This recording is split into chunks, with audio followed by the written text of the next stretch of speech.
বাঙালি আলসে, বাঙালি ঘরকুনো, এই ধারণা অসঙ্গত। তা বারবার প্রমাণিত হয়েছে। সামাজিক উত্থান হোক, নবজাগরণের প্রথম পদক্ষেপ হোক কিংবা দুঃসাহসিক অভিযান, বাঙালির উপস্থিতি সর্বত্র। সেই রকমই একজন বাঙালি হলেন বিভূতিভূষণ বন্দ্যোপাধ্যায়। তিনি তাঁর জীবন জুড়ে বহু স্থান ঘুরে বেরিয়েছেন, বাস্তবিক সমাজকে প্রত্যক্ষ করেছেন এবং সেই সকল অভিজ্ঞতা তাঁর সাহিত্যকর্মে বাঁচিয়ে রেখেছেন। অসীম জিজ্ঞাসা, পরিচিত পরিবেশ থেকে বেরিয়ে অনিশ্চিত ভবিষ্যতের পথে যাত্রা, দুঃসাহসিক অভিযান সব কিছুই রূপ পেয়েছে তাঁর সাহিত্যে। সেই পথের পাঁচালীর অপু হোক বা চাঁদের পাহাড়ের শঙ্কর, এই নদী জঙ্গলের বাংলাদেশে প্রত্যেক বাঙালি আরণ্যক হয়ে উঠতে চেয়েছে কখনো না কখনো। বিভূতিভূষণ বন্দ্যোপাধ্যায়ের সৃষ্ট সেই রকমই একজন আরণ্যক বাঙালি হল সুশীল। বিভূতিভূষণের হিরে মানিক চলে উপন্যাসে সুশীল সেই বাঙালি যুবক যে পরম্পরাক্রমে চলে আসা ব্যবস্থা ভেঙে বেরিয়ে পড়েছে রহস্যে ঘেরা এক অভিযানে। কি হলো তার সাথে এই অভিযানে, আজ সেই গল্পই বলবো। আজ তার শেষ পর্ব।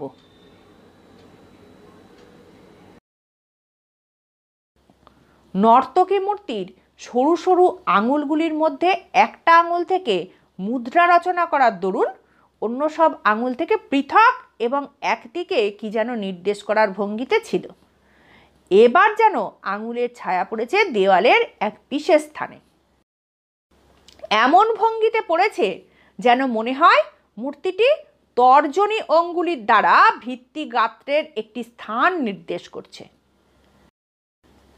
তখনই একটা কথা মনে হলো সুশীলের, লণ্ঠনের আলোর দ্বারা এ ছায়া তৈরি হয়েছে না কোনো গুপ্ত ছিদ্রপথে দিবালোক প্রবেশ করছে ঘরের মধ্যে। তাই বলে মনে হয় লণ্ঠনের আলোয় কৃত্রিম ছায়া এ নয়। লণ্ঠনের আলো কমিয়ে দিয়ে দেখলে তখন অস্পষ্ট আলো অন্ধকারের মধ্যেও তর্জনীর ছায়া ভিত্তিগাত্রে পড়ে একটা স্থান যেন নির্দেশ করছে। অত্যন্ত আশ্চর্য হয়ে উঠে ও জায়গাটা দেখতে গেল। দেওয়ালের সেই জায়গা একেবারে সমতল, চিহ্নহীন। চারিপাশের অংশের সঙ্গে পৃথক করে নেওয়ার মতো কিছুই নেই সেখানে। তবুও সে নিরাশ না হয়ে দেওয়ালের জায়গাটাতে হাত বুলিয়ে দেখতে গেল। হাত দেবার সঙ্গে সঙ্গে একটা আশ্চর্য ব্যাপার ঘটল। ঠিক যেখানে আঙুলের অগ্রভাগ শেষ হয়েছে সেই স্থানের খানিকটা যেন বসে গেল, অর্থাৎ ঢুকে গেল ডেকে।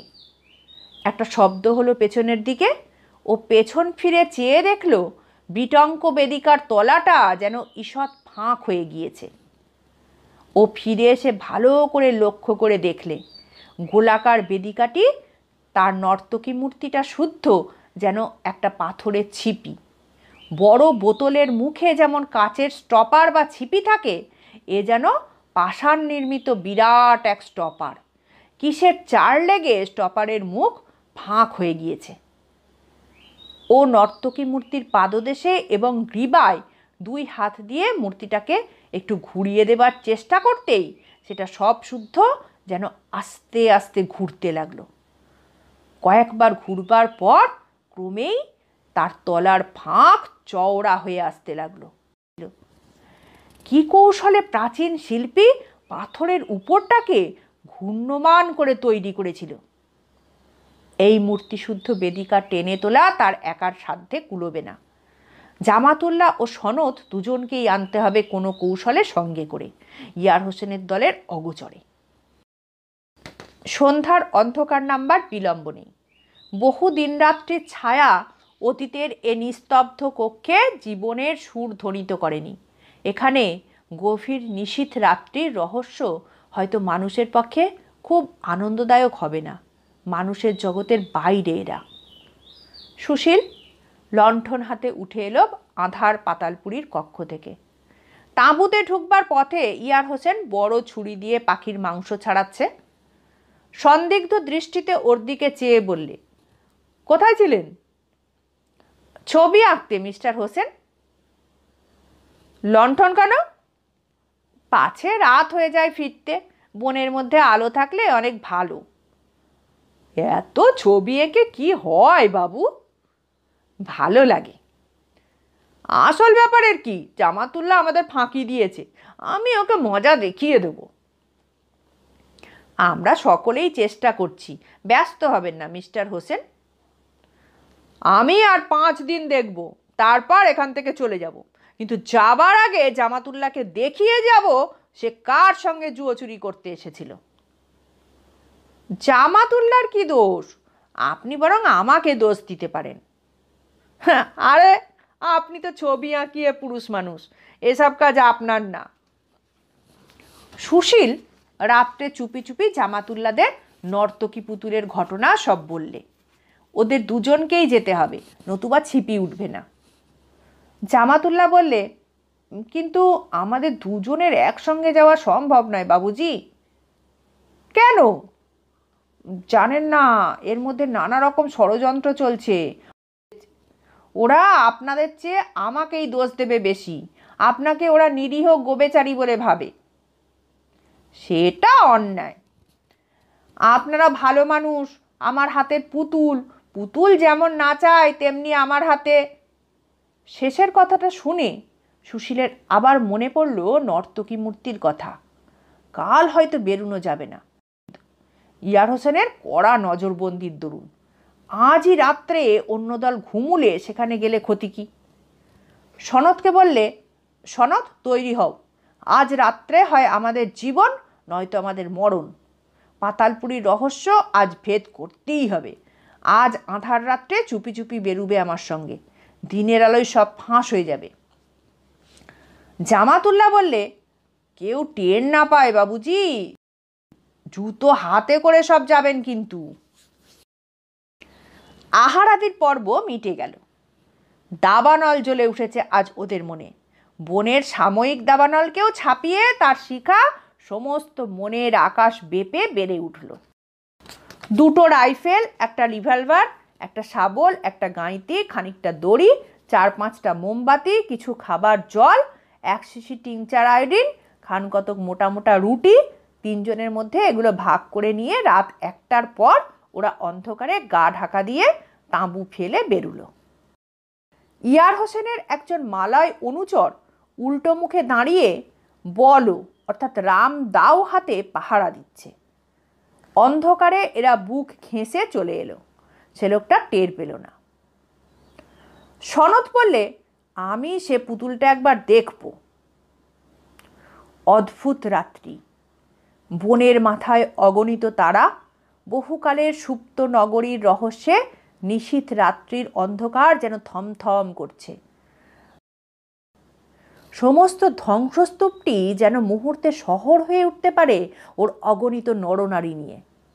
লতাপাতা ঝোপঝাপ মহিরুহের দল খাড়া হয়ে সেই পরম মুহূর্তের প্রতীক্ষায় যেন নিশ্চল হয়ে দাঁড়িয়ে অপেক্ষা করছে। অন্ধকারে একটা সরসর শব্দ হতে লাগলো সামনের মাটিতে। সকলে থমকে দাঁড়ালো হঠাৎ। সনদ ও সুশীল একসঙ্গে টর্চ টিপলে। প্রকাণ্ড একটা অজগর সাপ আস্তে আস্তে ওদের 5 হাত তফাত দিয়ে চলে যাচ্ছে। সকলে পাথরের পুতুলের মতো দাঁড়িয়ে রইল। সাপটা বনের মধ্যে অদৃশ্য হয়ে গেল। তারপর ওরা আবার চলল।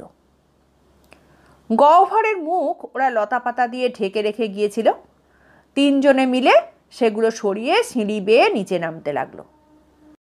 সনদ বললে, এ তো বড় আশ্চর্য ব্যাপার দেখছি। কিন্তু পাতালপুরীর কক্ষের সে নর্তকী মূর্তিটা দেখে ওর কথা সরল না। শিল্পীর অদ্ভুত শিল্পকৌশলের সামনে ও যেন হতভম্ব হয়ে গেল।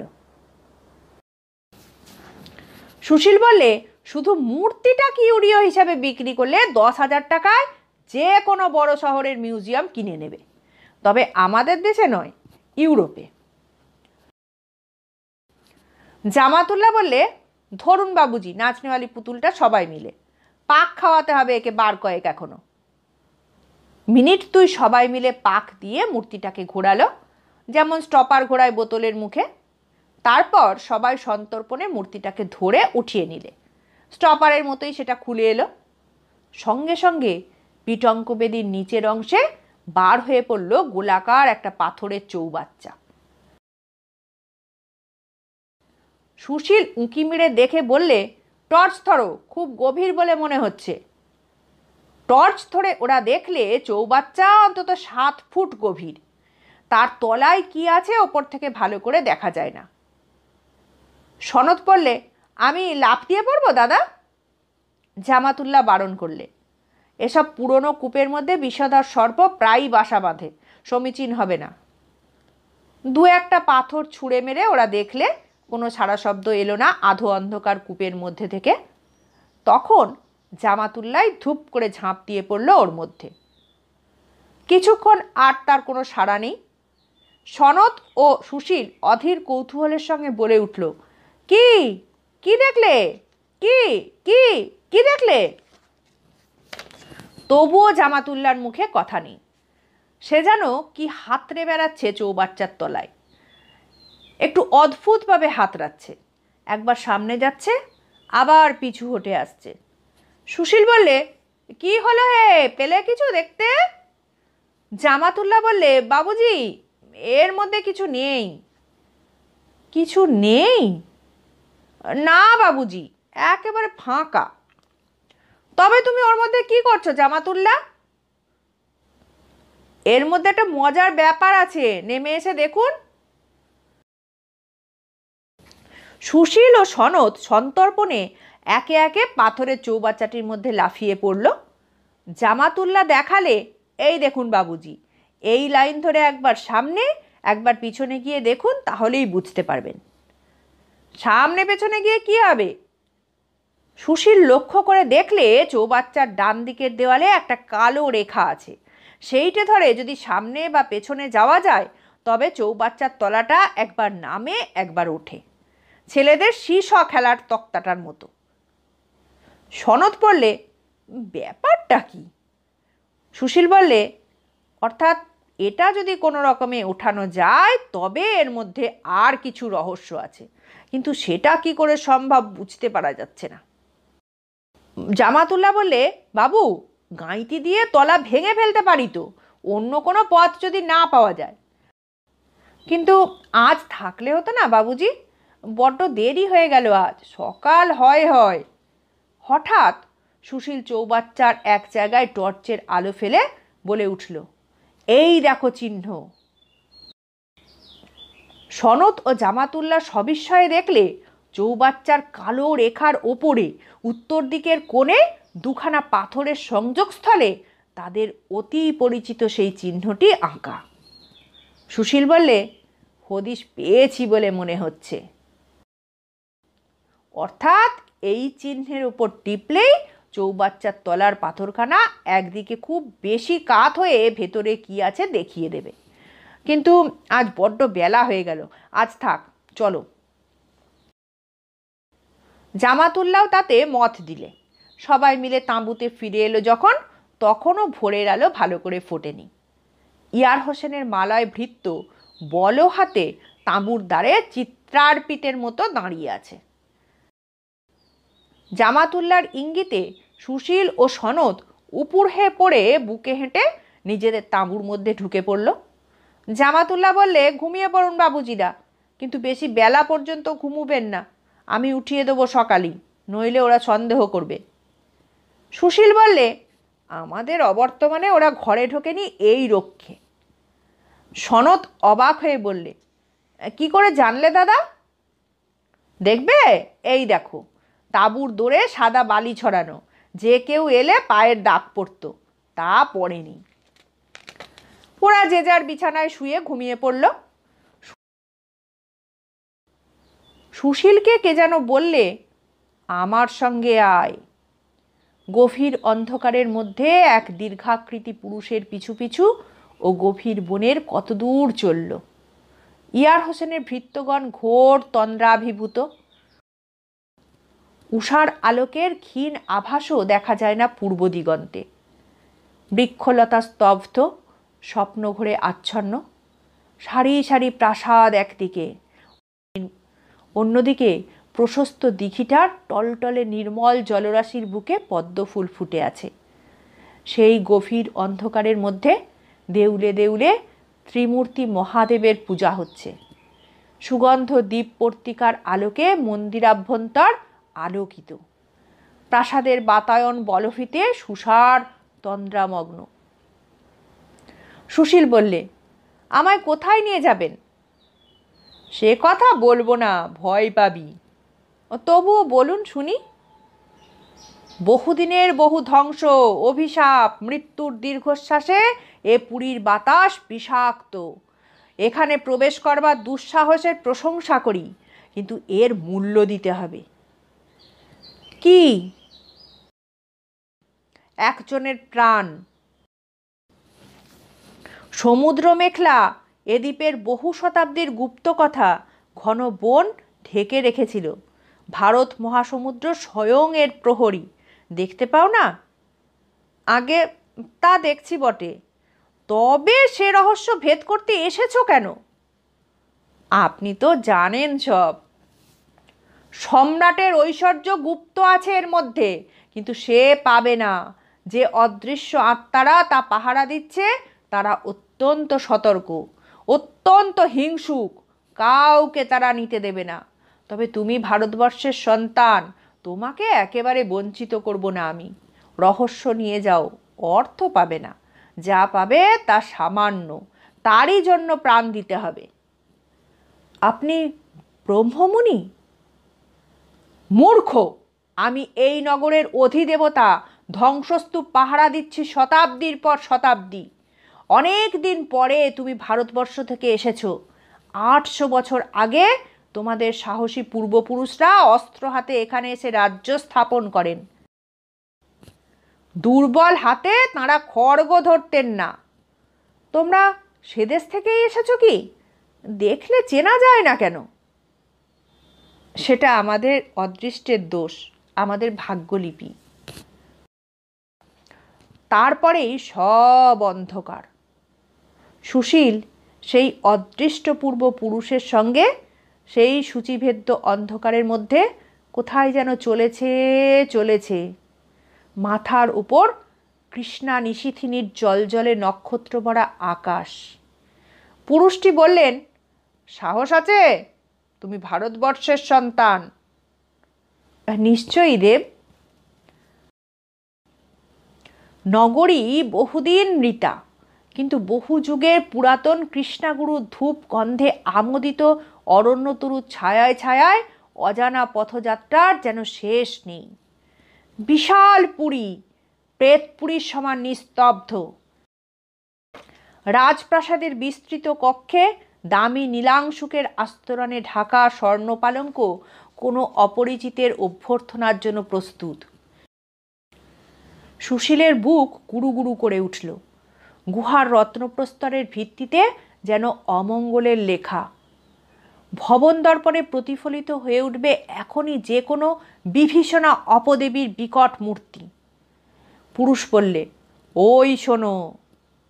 সুশীল চমকে উঠল, যেন কোনো নারী কণ্ঠের শোকার্ত চিৎকারে নিশীথ নগরীর নিস্তব্ধতা ভেঙে গেল।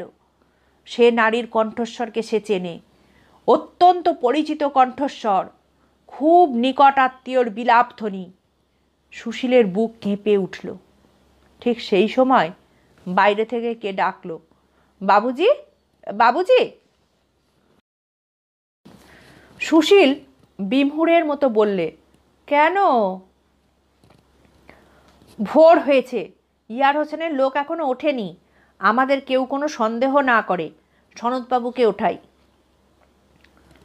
একটু বেলা হলে ইয়ার হোসেন উঠে ওদের ডাকলে, বললে, পরশু এখান থেকে তাঁবু ওঠাতে হবে। জাংকওয়ালা চিনেম্যান আমার নিজের লোক, ও অতিষ্ঠ হয়ে উঠেছে, আর থাকতে চাইছে না। এখানে আপনারা এলেন ফটো তুলতে আর ছবি আঁকতে, এত পয়সা খরচ এর জন্য করিনি। সুশীল বললে, যা ভালো বোঝেন মিস্টার হোসেন। সনৎ বললে, তাহলে দাদা আমাদের সেই কাজটা এই দুদিনের মধ্যে সারতে হবে। ইয়ার হোসেন সন্দেহের সুরে বললে, কি কাজ? সুশীল বললে, বনের মধ্যে একটা মন্দিরের গায়ে পাথরের ছবি আছে, সেটা আমি আঁকছি। সনদ ফটো নিচ্ছে তার।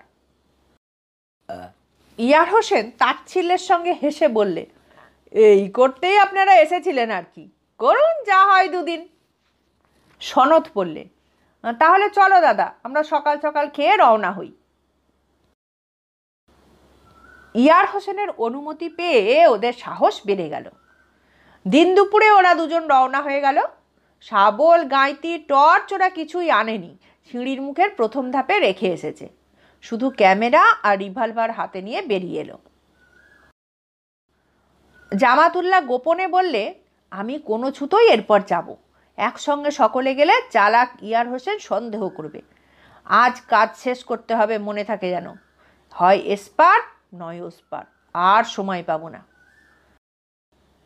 সনদ বললে, মনে থাকে যেন এ কথা, আজ আর ফিরবো না শেষ না দেখে। সুশীলের বুকের মধ্যে যেন কেমন করে উঠল সনতের কথায়। সনতের মুখের দিকে ও চাইলে। কেন হঠাৎ এ কথা বললে সনত? আবার সেই অন্ধকার সিঁড়ি বেয়ে রহস্যময় গহ্বরে সুশীল ও সনত এসে দাঁড়ালো। আসবার সময় সিঁড়ির প্রথম ধাপ থেকে ওরা গাঁইতি ও টর্চ নিয়ে এসেছে।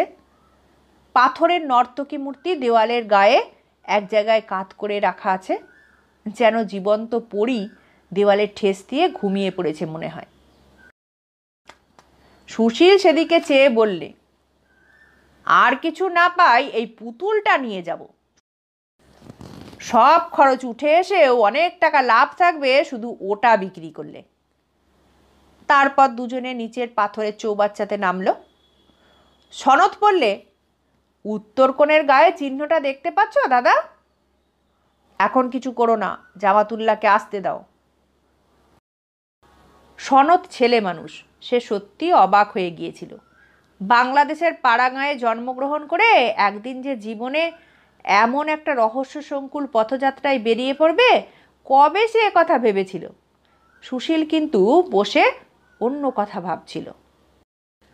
গত রাত্রের স্বপ্নের কথা তার স্পষ্ট মনে নেই, আবছাভাবে এটুকু মনে আছে, সে যেন গতরাত্রে এক অদ্ভুত রহস্যপুরীর পথে পথে কার সঙ্গে অনির্দেশ যাত্রায় বার হয়েছিল। কত কথা যেন সে বলেছিল, সব কথা মনে হয় না, তবুও যেন কি এক অমঙ্গলের বার্তা সে জানিয়ে দিয়ে গিয়েছে। কি সে বার্তা, কার সে অমঙ্গল, কিছুই স্পষ্ট মনে নেই। অথচ সুশীলের মন ভার ভার, আর যেন তার উৎসাহ নেই। এখন ফিরবার পথও তো নেই। ওপরের ঘর থেকে জামাতুল্লাহ উঁকি মেরে বললে, সব ঠিক। এসেছ? হ্যাঁ বাবুজি, অনেকটা দড়ি এনেছি লুকিয়ে। নেমে পড়ো। আপনার ক্যামেরা এনেছেন? কেন বলো তো? ইয়ার হোসেনকে ফাঁকি দিতে হলে ক্যামেরাতে ফটো তুলে নিয়ে যেতে হবে। সব ঠিক আছে। জামাতুল্লাহ ওদের সঙ্গে এসে যোগ দেবার অল্পক্ষণ পরেই সনদ হঠাৎ কী ভেবে দেওয়ালের উত্তর কোণে সেই চিহ্নটা চেপে ধরলে এবং সঙ্গে সঙ্গে পাথরের চৌবাচ্চার তলা একদিকে কাত হয়ে উঠতেই ফাঁক দিয়ে সনদ নিচের দিকে অতল স্পর্শ অন্ধকারে লাফিয়ে পড়ল। সুশীল ও জামাতুল্লাহ দুজনেই চিৎকার করে উঠল। অমন অতর্কিতভাবে সনদ লাফ মারতে গেল কেন ওরা ভেবে পেল না, কিন্তু লাফ মারল কোথায়? জামাতুল্লাহ সভয়ে বললে, সর্বনাশ হয়ে গেল বাবুজি। তারপর ওরা দুজনেই কিছু না ভেবেই পাথরের চৌবাচ্চার তলার ফাঁক দিয়ে লাফ দিয়ে পড়ল। ওরা ঘোর অন্ধকারের মধ্যে নিজেদের দেখতে পেলে। সনদ অন্ধকারের ভেতর থেকেই বলে উঠল, দাদা টর্চ চালো, আগে জায়গাটা কীরকম দেখতে হবে। ওরা টর্চ জেলে চারদিক দেখে অবাক হয়ে গেল। ওরা একটা গোলাকার ঘরের মধ্যে নিজেদের দেখতে পেলে। ঘরের দুকোণে দুটো পয়নালির মতো কেন রয়েছে ওরা বুঝতে পারলে না। ছাদের যে জায়গায় কড়িকাঠের অগ্রভাগ দেওয়ালের সঙ্গে সংযুক্ত থাকবার কথা, সেখানে দুটো বড় বড় পাথরের গাঁথুনি পয়নালি, একটা এদিকে আর একটা ওদিকে। সমস্ত ঘরটায় জলের দাগ, মেঝে ভয়ানক ভিজে ও স্যাঁতস্যাঁতে, যেন কিছুদিন আগে এ ঘরে অনেকখানি জল ছিল। জামাতুল্লাহ বললে, এ ঘরে এত জল আসে কোথা থেকে বাবুজি? সুশীল কিছু বলতে পারলে না। প্রকাণ্ড ঘর, অন্ধকারের মধ্যে ঘরের কোথায় কি আছে ভালো বোঝা যায় না। সনৎ বললে, ঘরের কোণগুলো অন্ধকার দেখাচ্ছে, ওদিকে কি আছে দেখা যাক। টর্চ ধরে তিনজনে ঘরের একদিকের কোণে গিয়ে দেখে অবাক চোখে চেয়ে রইল। ঘরের কোণে বড় বড় তামার জ্বালা বা ঘড়ার মতো জিনিস, একটার ওপর আরেকটা বসানো, ঘরের ছাদ পর্যন্ত উঁচু। সেদিকের দেওয়ালের গা দেখা যায় না, সমস্ত দেওয়াল ঘেঁষে সেই ধরনের রাশি রাশি তামার জ্বালা। ওরা এতক্ষণ ভালো করে দেখেনি, সেই তামার জ্বালার রাশি অন্ধকারে দেওয়ালের মতো দেখাচ্ছিল। জামাতুল্লাহ বললে, এগুলো কি বাবুজি? সুশীল বললে, আমার মনে হয় এটাই ধনভাণ্ডার। সনৎ বললে, আমরা ঠিক জায়গায় পৌঁছে গিয়েছি। জামাতুল্লাহ হঠাৎ অন্য দেওয়ালের দিকে গিয়ে বললে, এই দেখুন বাবুজি। সেদিকে দেওয়ালের গায়ে বড় বড় কুলুঙ্গির মতো অসংখ্য গর্ত, প্রত্যেকটার মধ্যে ছোট বড় কৌটোর মতো কিসব জিনিস। সুশীল বললে, যাতে তাতে হাত দিও না, এসব পাতাল ঘরে সাপ থাকা বিচিত্র নয়। এই ঘোর অন্ধকারে পাতালপুরি বিষাক্ত সাপের রাজ্য হওয়াই বেশি সম্ভব। কিন্তু চারদিকে ভালো করে টর্চ ফেলে দেখেও সাপের সন্ধান পাওয়া গেল না। সনৎ ও জামাতুল্লাহ কুলুঙ্গি থেকে একটা কৌটো বার করে দেখলে। ভেতরে যা আছে তা দেখে ওরা খুব উৎসাহিত হয়ে উঠল না। এ কি সম্ভব? এত বড় একটা প্রাচীন সাম্রাজ্যের গুপ্ত ভাণ্ডারে এত কাণ্ড করে পাতালের মধ্যে ঘর খুঁড়ে তাতে পুরনো হর্তুকি রাখা হবে? ওদের হতভম্ব মুখের চেহারা দেখে সুশীল বললে, কি ওর মধ্যে? সনৎ বললে, পুরনো হর্তুকি দাদা। দূর পাগল, হর্তুকি কি রে? এই দেখো। সুশীল গোল গোল ছোট ফলের মতো জিনিস হাতে নেড়ে চেড়ে বললে, আমি জানি না একই জিনিস, কিন্তু যখন এত যত্ন করে রাখা হয়েছে তখন এর দাম আছে। থলের মধ্যে নাও দু একটা বাক্স। সব দস্তুর মতো হতাশ হয়ে পড়ল। এত কষ্ট করে পুরনো হর্তুকি সংগ্রহ করতে ওরা এত দূর আসেনি। হঠাৎ সুশীল বলে উঠল, আমার একটা কথা মনে হয়েছে। সনৎ বললে, কি দাদা? এ জিনিস যাই হোক, এই ছিল পুরনো সাম্রাজ্যের প্রচলিত মুদ্রা কারেন্সি, এই আমার স্থির বিশ্বাস। সঙ্গে নাও কিছু পুরনো হর্তুকি। জামাতুল্লাহ অনেক কৌশল করে একটা তামার জ্বালা পারলে, কিন্তু বহু চেষ্টা করেও তার ঢাকনি খোলা গেল না। জামাতুল্লাহ বিরক্ত হয়ে বললে, এ কি রিবিট করে এঁটিয়ে দেওয়া বাবুজি? এ খুলবার হদিস পাচ্ছি না। টানাটানি করতে গিয়ে একটা ঢাকনি খটাং করে খুলে গেল। সনৎ বললে, দেখো ওর মধ্যে থেকে আবার পুরনো আমলকি না বার হয় দাদা। কিন্তু জ্বালাটা উপুর করে ঢাললে তার মধ্যে থেকে বেরুলো রাশি রাশি নানা রঙের পাথর। দামি জিনিস বলে মনে হয় না। সাঁওতাল পরগনা অঞ্চলে যে কোনো নদীর ধারে এমনি নুড়ি অনেক পাওয়া যায়। জামাতুল্লাহ বললে, তোবা তোবা, এসব কি চিজ বাবুজি? কতকগুলো কৌটোর মধ্যে সনের মতো সাদা জিনিসের গুলির মতো। মনে হয় বহুকাল আগে সনের নুড়িগুলিতে কোনো গন্ধদ্রব্য মাখানো ছিল, এখনও খুব মৃদু সুগন্ধ সনের নুড়িগুলোর গায়ে মাখানো। সনৎ বললে, দাদা, এটা তাদের ওষুধ বিশুধ রাখার ভাঁড়ার ছিল না তো? জামাতুল্লাহ বললে, কি দাওয়ায় আছে এর মধ্যে বাবুজি? তা আমি কি জানি। প্রাচীন যুগের লোকের কত অদ্ভুত ধারণা ছিল, হয়তো তাদের বিশ্বাস ছিল এই সবই অমর হওয়ার ওষুধ। হঠাৎ সুশীল একটা জ্বালার মুখ খুলে বলে উঠল, দেখি বোধহয় টাকা।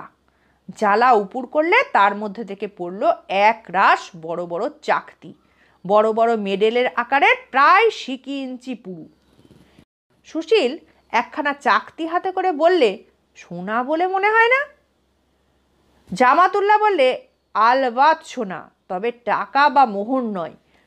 সুশীল বললে, কোনো রকম ছাপ মারা নেই, মুদ্রা করবার জন্য এগুলো তৈরি করা হয়েছিল, কিন্তু তারপর ছাপ এতে মারা হয়নি, এ অনেক আছে।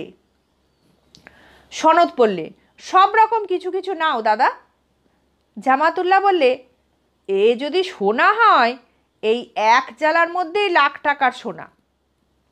সুশীল আর একটা জালা পেরে ঢাকনি উপুর করে ঢাললে, তার মধ্যেও অবিকল অমনি ধাতব চাকতি ওই আকারে, একই মাপের। জামাতুল্লাহ বললে, সুবহান আল্লাহ, 2 লাখ হলো। যদি আমরা দেখি সব জ্বালাতেই এরকম। এই সময় সুশীল প্রায় চিৎকার করে উঠল, শিগগির এদিকে এসো। ওরা গিয়ে দেখলে অন্ধকার ঘরের কোণে কতকগুলো মানুষের হাড়গোড়। ভালো করে টর্চ ফেলে দেখা গেল 2টো নরকঙ্কাল। সেই সূচিভেদ্য অন্ধকার পাতালপুরীর মধ্যে নরকঙ্কাল দুটো যেন ওদের সমস্ত আশা ও চেষ্টাকে দাঁত পার করে উপহাস করছে। কাল রাত্রের স্বপ্নের কথা ওর মনে হলো। মৃত্যুর চেয়ে মহারহস্য জগতে কি আছে? মূঢ় লোকে চারিপাশে মৃত্যু অহরহ দেখছে, অথচ ভাবে না কি গভীর রহস্যপুরীর দ্বারপাল স্বরূপ ইহলোক ও পরলোকের পথে মৃত্যু আছে দাঁড়িয়ে। নরকঙ্কালটি কি কথা না জানি বলতো, যদি এরা এদের মরণের ইতিহাস ব্যক্ত করতে পারত। সে হয়তো দুর্নিবার লোভ ও নৃশংস অর্থলিপ্সার ইতিহাস, হয়তো রক্তপাতের ইতিহাস, জীবন মরণ নিয়ে খেলার ইতিহাস, ভাই হয়ে ভাইয়ের বুকে ছুরি বসানোর ইতিহাস। জামাতুল্লাহ কঙ্কালগুলো সরিয়ে রাখতে গিয়ে বললে, হাড় ভেঙে যাচ্ছে বাবুজি, বহুত পুরনো আমলের হাড়গোড় সব, কমসে কম 100-150 বছরের পুরনো। কিন্তু দেখুন বাবুজি মজা, হাড়ের গায়ে এসব কি? ওরা হাতে করে নিয়ে দেখলে প্রায় 1 ইঞ্চি করে লবণের স্তর শক্ত হয়ে জমাট বেঁধে আছে কঙ্কালের উপরে। সুশীল ভালো করে টর্চের আলো ফেলে বললে, চোখের কোটরগুলো নুনে বুঝানো, দেখো যে। এটা যে কি কারণে ওরা কিছুই ঠিক করতে পারলে না। অন্ধকার পাতালপুরী শহরে ওদের হাড়ে নুন মাখাতে এসেছিল কে? সে সময়ে সনদ পড়লে, দেখো দাদা, দেখো জামাতুল্লাহ সাহেব, এটা কিসের দাগ? ওরা পেছন ফিরে চেয়ে দেখলে সনদ টর্চ ফেলে দেওয়ালের গায়ের একটা সাদা রেখার দিকে চেয়ে কথা বলছে। রেখাটা লম্বা অবস্থায় দেওয়ালের এক প্রান্ত থেকে অপর প্রান্ত পর্যন্ত টানা। জামাতুল্লাহ বললে, এ দাগ নোনা জলের দাগ। সুশীল ও সনদ হতভম্ব হয়ে বললে, তার মানে জল আসবে কোথা থেকে? জামাতুল্লাহ বললে, বড্ড অন্ধকার জায়গা, ভালো করে কিছুই তো মালুম পাওয়া যাচ্ছে না, কিন্তু একবার ভালো করে ঘরের চারিধারে দেখা দরকার, অজানা জায়গায় সাবধান থাকাই ভালো। এত স্যাঁতস্যাঁতে কেন ঘরটা, আমি অনেকক্ষণ থেকে তাই ভাবছি। জামাতুল্লাহ ও সনদ হাতড়ে হাতড়ে সোনার চাকতি বের করে থলের মধ্যে এক রাশ পুড়ে ফেললে। পাথরের নুড়িও কিছু নিলে, বলা যায় না যদি এগুলো কোনো দামি পাথর হয়ে পড়ে। বলা যায় কি, সনদ ছেলে মানুষ, সে এত সোনার চাকতি দেখে কেমন দিশেহারা হয়ে গেল। উন্মত্তের মতো আঁজলা ভরে চাকতি সংগ্রহ করে তামার জালার মধ্যে ভরতে থাকে আর থলের মধ্যে পুড়ে নেয়, যেন আরব্য উপন্যাসের একটি গল্প কিংবা রূপকথার মায়াপুরীর ধনভাণ্ডার। বাস্তব জীবনের অভিজ্ঞতায় বেলা 10টা থেকে বিকেল 6টা আসতে কলম পিষে 37 টাকা 9 আনা রোজগার করতে হয় সারা মাসে। সেই হলো রূঢ় বাস্তব পৃথিবী, মানুষকে ঘা দিয়ে শক্ত করে দেয়। এখানে কি না, হাতের আঁচলা ভরে যত ইচ্ছে সোনা নিয়ে নাও, হিরে নিয়ে নাও, এ আলাদা জগৎ, পৃথিবীর অর্থনৈতিক আইন কানুনের বাইরে। বহু প্রাচীনকালের মৃত সভ্যতা এখানে প্রাচীন দিনের সমস্ত বর্বর প্রাচুর্য ও আদিম অর্থনীতি নিয়ে সমাধি গর্ভে বিস্তৃতির ঘুমে অচেতন। এদিন বাতিল হয়ে গিয়েছে, এ সমাজ বাতিল হয়ে গিয়েছে, একে অন্ধকার থেকে টেনে দিনের আলোয় তুলে 20 শতাব্দীর জগতে আর অর্থনৈতিক বিভ্রাট ঘটিও না। হঠাৎ কিসের শব্দে সুশীলের চিন্তার জাল ছিন্ন হলো। বিরাট উন্মত্ত প্রচণ্ড শব্দ, যেন সমগ্র নায়েগ্রা জলপ্রপাত ভেঙে ছুটে আসছে কোথা থেকে, কিংবা শিবের জটা থেকে যেন গঙ্গা ভীম ভৈরব বেগে ইন্দ্রের ঐরাবতকে ভাসিয়ে মর্তে অবতরণ করছেন। জামাতুল্লাহর চিৎকার শোনা গেল সেই প্রলয়ের মধ্যে, জল জল, পালান, উপরে উঠুন। জামাতুল্লাহর কথা শেষ না হতে সুশীলের হাঁটু ছাপিয়ে কোমর পর্যন্ত জল উঠল। কোমর থেকে বুক লক্ষ্য করে দ্রুত গতিতে উঠবার সঙ্গে সঙ্গে জামাতুল্লাহ আঙুল দিয়ে দেখিয়ে বললে, ওই দেখুন বাবু। সুশীল সবিস্ময়ে ও সভয়ে চেয়ে দেখলে ঘরের ছাদের কাছাকাছি সেই দুটো পয়নালি দিয়ে ভীষণ তোড়ে জল এসে পড়ছে ঘরের মধ্যে। চক্ষের নিমেষে ওরা ইঁদুর কলে আটকা পড়ে জলে ডুবে দম বন্ধ হয়ে মরবে। কিন্তু উঠবে কোথায়? উঠবে কিসের সাহায্যে? এ ঘরে সিঁড়ি নেই, আগেই দেখে এসেছে। সুশীল চিৎকার করে বললে, সনৎ সনৎ, ওপরে ওঠো শিগগির। সনৎ বললে, দাদা তুমি আমার হাত ধরো, হাত ধরো। তারপর হঠাৎ সব অন্ধকার হয়ে গেল। পুরনো রাজাদের পোষমানা বেতাল যেন কোথায় হাহা করে বিকট অট্টহাস্য করে উঠল, সম্মুখে মৃত্যু, উদ্ধার নেই, উদ্ধার নেই। এ জলে সাঁতার দেওয়া যাবে না সুশীল জানে। এ মরণের ইঁদুর কল। বুক ছাপিয়ে জল তখন উঠে প্রায় নাকে ঠেকে ঠেকে। কে যেন অন্ধকারের মধ্যে চেঁচিয়ে উঠল, দাদা দাদা, আমার হাত ধরো দাদা। একচোরা শক্ত বলিষ্ঠ হাত ওকে ওপরের দিকে তুললে টেনে। ঘন অন্ধকার। টর্চ কোথায় গিয়েছে সেই উন্মত্ত জলরাশির মধ্যে? সুশীলের প্রায় জ্ঞান নেই। কে ডাকছে? কে? সনৎ? কোনো উত্তর নেই, কেউ কাছে নেই। সুশীলের ভয় হলো। সে চেঁচিয়ে ডাকলে, সনৎ, জামাতুল্লাহ। তার পায়ের তলায় উন্মত্ত গর্জনে যেন একটা পাহাড়ের মাথায় হ্রদ খসে পড়েছে। উত্তর দেয় না কেউ, না সনৎ, না জামাতুল্লাহ। প্রায় 10 মিনিট পরে জামাতুল্লাহ বললে, বাবু জলদি আমার হাত পাকড়ান। কেন? পাকড়ান হাত, উপরে উঠবো, সাবধান। সনৎ, সনৎ কোথায়? তাকে রেখে এলে উপরে?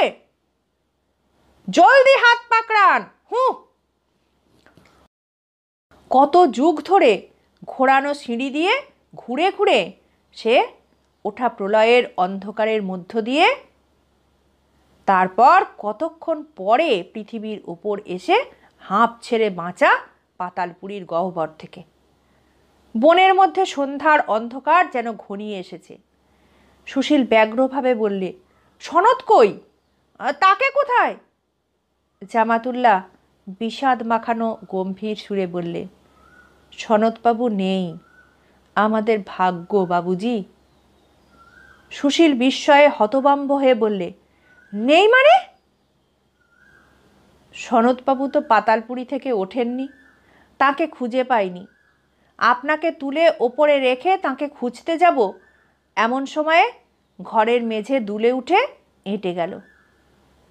তিনি থেকে গেলেন তলায়, আমরা রয়ে গেলাম উপরে। তাকে খুঁজে পাই কোথায়? সে কি? তবে চলো গিয়ে খুঁজে আনি। জামাতুল্লাহ বিষাদের হাসি হেসে বললে, বাবুজির মাথা খারাপ হয়ে গিয়েছে, এখন কিছু বুঝবেন না, একটু ঠান্ডা হন, সব বলছি। সনৎবাবুকে যদি পাওয়া যেত তবে আমি তাকে ছেড়ে আসতাম না। কেন? সনৎ কোথায়? হ্যাঁ রে, আমি তাকে ছেড়ে বাড়ি গিয়ে মার কাছে, খুড়িমার কাছে কি জবাব দেব? কেন তুমি তাকে পাতালে ফেলে এলে? জামাতুল্লাহ নিজের কপালে আঙুল তুলে দেখিয়ে বললে, নসিব বাবুজি। উদ্ভ্রান্ত সুশীলের বিহুবল মস্তিষ্কে ব্যাপারটা তখনও ঢোকেনি। জলের মধ্যে হাবুডুবু খেয়ে দম বন্ধ হয়ে সনৎ ওপরে উঠবার চেষ্টা করেও উঠতে পারেনি। অন্ধকারের মধ্যে জামাতুল্লাহ ওকে খুঁজে পায়নি। ওরই হাত ধরে টেনে তুলবার পরে ঘরের মেঝে এঁটে গিয়ে রত্নভাণ্ডারের সঙ্গে ওদের যোগাযোগ বিচ্ছিন্ন করে ফেলে। ওই ঘরে ছাদ পর্যন্ত জল ভর্তি হয়ে গিয়েছে এতক্ষণ। সেখানে মানুষ কতক্ষণ থাকতে পারে?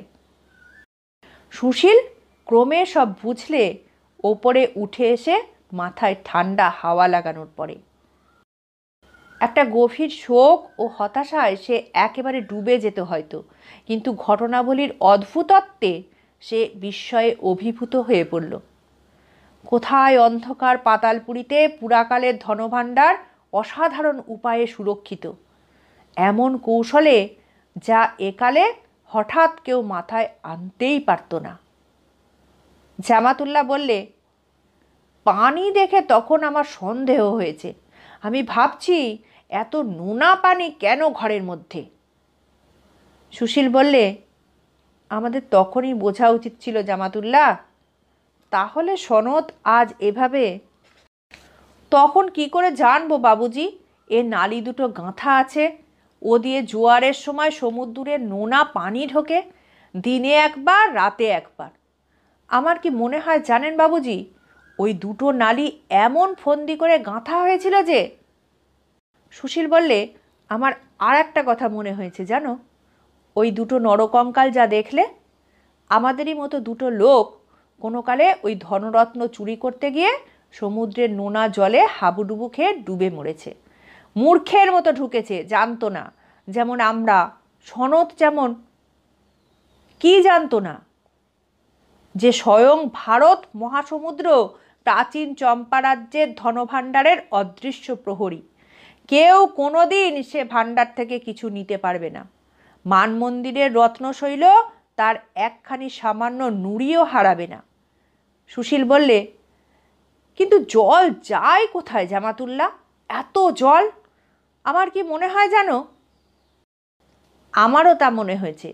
ওই ঘরের নিচে আর একটি ঘর আছে, সেটা আসল ধনভাণ্ডার। বেশি জল বাঁধলে ঘরের মেঝে একদিকে ঢাল হয়ে পড়ে জলের চাপে। সব জল ওপরের ঘর থেকে নিচের ঘরে চলে যায়। সুশীল বললে, স্টিম পাম্প আনলেও তার জল শুকোনো যাবে না, কারণ তাহলে গোটা ভারত মহাসাগরকে এই স্টিম পাম্প দিয়ে তুলে ফেলতে হয়। ওর পিছনে রয়েছে গোটা ভারত সমুদ্র। সে জামাতুল্লার দিকে চেয়ে বিষাদের সুরে বললে, এই হলো তোমার আসল ব্রহ্মমুনি, সমুদ্র। বুঝলে জামাতুল্লাহ? ওরা সেই বনের গভীরতম প্রদেশের একটা পুরনো মন্দির দেখলে। মন্দিরের মধ্যে বিরাট দেবমূর্তি। সুশীলের মনে হলো সম্ভবত বিষ্ণু মূর্তি। যুগ যুগান্ত কেটে গেছে।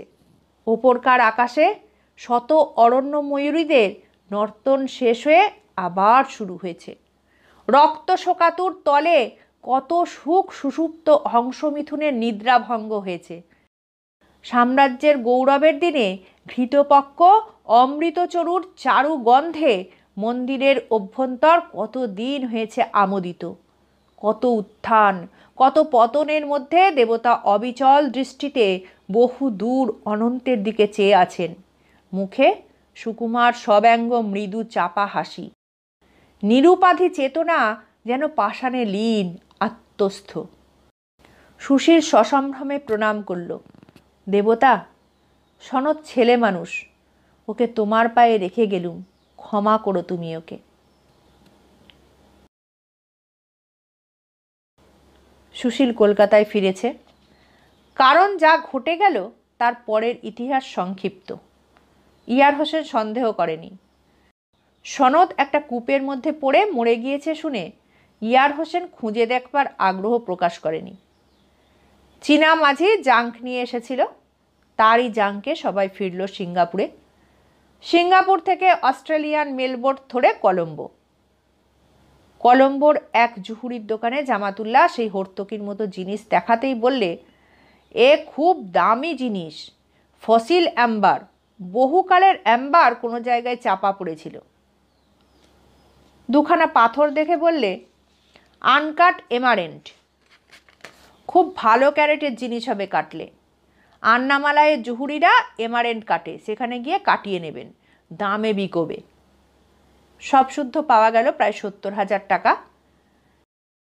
ইয়ার হোসেনকে ফাঁকি না দিয়ে ওরা তাকে তার ন্যায্য প্রাপ্য 10,000 টাকা পাঠালে, সেই মাদ্রাজি বিধবাকে পাঠালে 20,000। বাকি টাকা 3 ভাগ হলো জামাতুল্লাহ, সনতের মা ও সুশীলের মধ্যে। টাকার দিক থেকে এমন কিছু নয়, অভিজ্ঞতার দিক থেকে অনেকখানি। কত রাত্রে গ্রামের বাড়িতে নিশ্চিন্ত আরাম শয়নে শুয়ে ওর মনে জাগে মহাসমুদ্র পাড়ের সেই প্রাচীন হিন্দু রাজ্যের অরণ্যাবৃত ধ্বংসস্তূপ, সেই প্রশান্ত ও রহস্যময় বিষ্ণুমূর্তি, হতভাগ্য সনতের শোচনীয় পরিণাম। অরণ্য মধ্যবর্তী তাঁবুতে সে রাত্রির সেই অদ্ভুত স্বপ্ন, জীবনের গভীর রহস্যের কথা ভেবে তখন সে অবাক হয়ে যায়। জামাতুল্লাহ নিজের ভাগের টাকা নিয়ে কোথায় চলে গেল, তার সঙ্গে আর সুশীলের দেখা হয়নি।